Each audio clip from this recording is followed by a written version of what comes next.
What's up, everyone? Welcome back to the channel. It's your boy, Shane Rowe. Guys, I really hope you stayed caffeinated from the last game because we're going to need to be alert for this one. Game week 10 in the Premier League, and the noisy neighbors City are coming to town. And to be quite honest, man, they're not just the noisy neighbors anymore. They've pretty much come inside the house, opened the fridge, grabbed a beer, and even slapped our wife on the butt. And we have done nothing about it. You know, in the past few seasons, they have just been running riot. Manchester has been kind of blue, but the good news is this is a derby, and in a derby, anything can happen. Now, in this video, I wanted to go over some of the key players and elements that I think is going to affect this game, what I think the outcome of this game is going to be, and what I believe the lineup should be, but what I think it's going to be. I think we're going to have a little bit of a surprise. So, you know, guys, let's get right into it. So, as far as the matchup of the two teams, they're missing one of their key players, which is Kevin De Bruyne. And he's not just a key player for City, he's a key player in general. He's one of the world's best midfielders. And that's kind of reflected inside of their position in the league right now. They're number 2 behind Tottenham, which is already a surprise. But at the same time, to follow up a trouble from last season, that's going to take some work. So, you know, and kudos to them for still being at number 2. They're still doing it. They do have a couple injuries with Kevin De Bruyne, and they also have Akani. I can't pronounce his name properly. Apologies. But he's also out for their defense, so they might be slightly a bit more vulnerable with our attack. But let's talk about our attack in a little bit. Listen, when it comes to their players, that's going to affect how this game turns out. They have some of the best in the world. Let's start off a little bit light. Let's start off a little bit light. Phil Foden. He's already played 9 games. He's already played 10 matches, started 9, and he's assisted 3 goals and put 1 in for himself. He's in form. You have Julian Alvarez. He's just started playing with them. 9 matches, 4 goals, 3 assists, and obviously Erling Holland. 9 matches, 9 goals, 1 assist. And this is what our front 3 should kind of look like.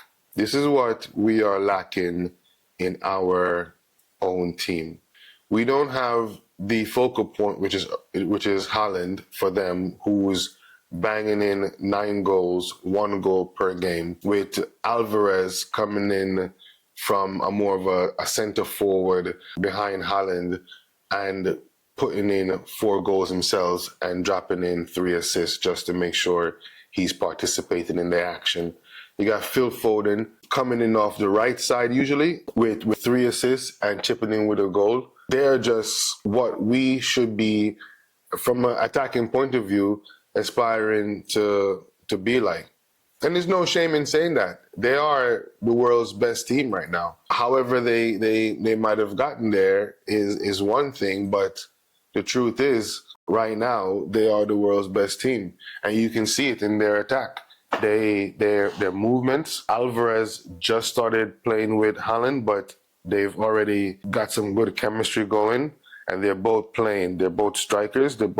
Holland is more of a number 9, where Alvarez is the center forward dropping in behind him, or the attacking midfielder that's helping them out. And you can see how much he's helping them out. When you look on the opposite spectrum of everything, this is how our team looks. I didn't even want to put up some of these stats for our side because it's kind of embarrassing, man. This is what we are producing from an attacking point of view when it comes to Manchester United. Scott McTominay is currently our highest goal scorer. No attacking player makes the top 5. Add more insult to injury. This is the assist list for Manchester United currently, with Wan-Bissaka sitting at number 3 and Martinez at number 8, both of which are currently injured and have been injured for at least a month. And we have no players besides Bruno with more than 2 assists. If this doesn't tell you the state at which our current attacking situation is, it's embarrassing. There's nothing short of embarrassing. How do we fix it? I think we might need to have a little bit of a tactical change, even a positional change. And I don't know if it's going to help with the style of how the manager wants to play, but I think it might help with, one, giving us more opportunities. Do we really need more opportunities? The truth is, we are creating chances, we just can't score. And I've said this for the entire season almost. We create chances, we just cannot score any. But they have not been scoring as much goals as they used to, especially not last year, Man City. They are averaging around 2.2 goals, 2.4 goals or something like that per game in the Premier League, while we're averaging 1.1. So they're averaging a whole goal more than us. So my predictions is that we would probably end up not coming away with this one, not because it's not a one-off game and we can win, simply by the obvious fact that we haven't been able to score a goal, especially from the attacking players. I just showed you the stats. Scott McTominay is our leading goal scorer. Again, the word of the day, embarrassing. Embarrassing when it comes to what we're producing. Now we're going to have to make sure that we stop Holland, which he can blow hot or cold depending on the game. So we're going to have to really pay attention. This is a derby game, so he's going to show up. Kyle Walker on that right side is just going to completely run amok if we don't get a hold of it, which means Rashford is going to have to do some more work on the left side. We're going to have to make sure our defense stays intact and the midfield doesn't get overrun. So the only way that we are going to be able to handle this level of attack that's going to probably come is if we change the formation a little bit. You guys let me know what you think. I think this is what the best approach is going to be in terms of solidifying the midfield, not getting the midfield overrun, still being able to protect the wings and being able to cope with both Alvarez and Holland, not to mention Foden and whoever else that they decide that they have as a weapon. They have like an unlimited amount of arsenal. So from my perspective, I went with a 3-5-2 with Maguire as the left side centre back, Varane in the middle to keep everything tight, and Lindelof on the left side.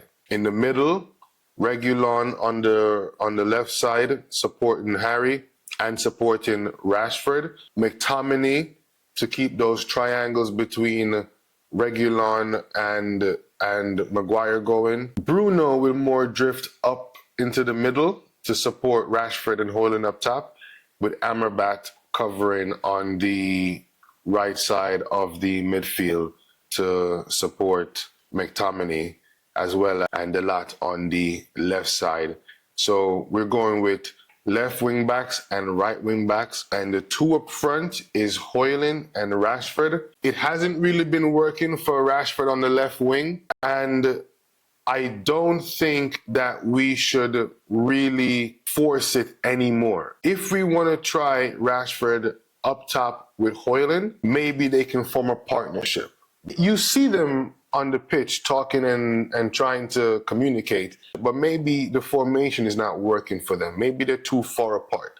So this, I believe, will give us the most opportunity to capitalize on the chances that we are creating and to be able to suffocate the midfield and to disrupt that connection between Alvarez and Holland from City. So this is what I've gone with. These are my predictions for the game. Guys, like I said, it's the derby, so anything can happen. I'm not gonna say we can't win. I'm gonna say we're gonna need to be on our absolute P's and Q's to get a win and to truthfully not embarrass ourselves. Let me know what you think. Put your comments down below. Let me know what your lineup would be. Let me know if you approve of this lineup or if you want to tweak it a little bit. What do you think the score is going to be? Put your comments down below. My prediction, which I haven't given you, so yeah, my prediction, I think we can nick it 2-1 or we lose it 2-1. No draw. So 2-1, either side of the coin. That's what I think. Guys, like the video, comment down below, subscribe. Please subscribe.